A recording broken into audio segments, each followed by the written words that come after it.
اس کا ذکر سورت ہود آیت 91 میں آیا ہے۔ انہوں نے کہا اے شعیب علیہ السلام تیری اکثر باتیں تو ہماری سمجھ میں نہیں آتی۔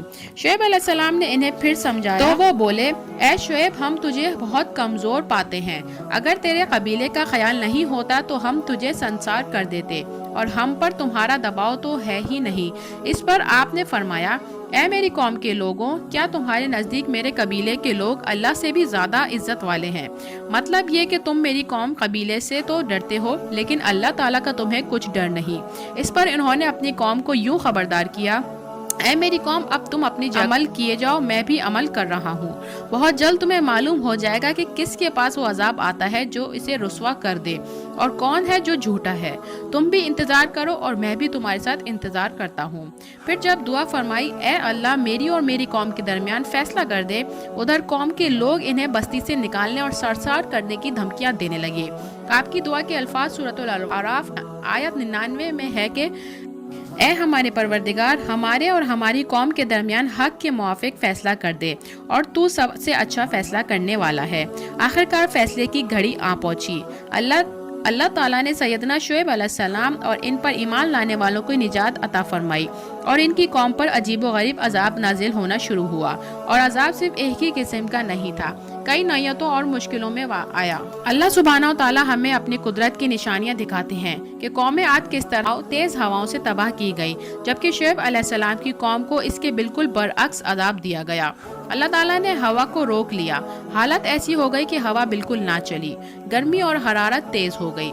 پھر اللہ تعالیٰ نے بستی سے باہر ایک بادل بھیجا، اس کے نیچے سایہ تھا، بچے بوڑھے جوان اور عورتیں سبھی اس سائے میں جگہ پانے لگے، بھاگے تاکہ گرمی سے بچ سکے۔ آخر بادل کے نیچے پہنچ کر بیٹھ گئے۔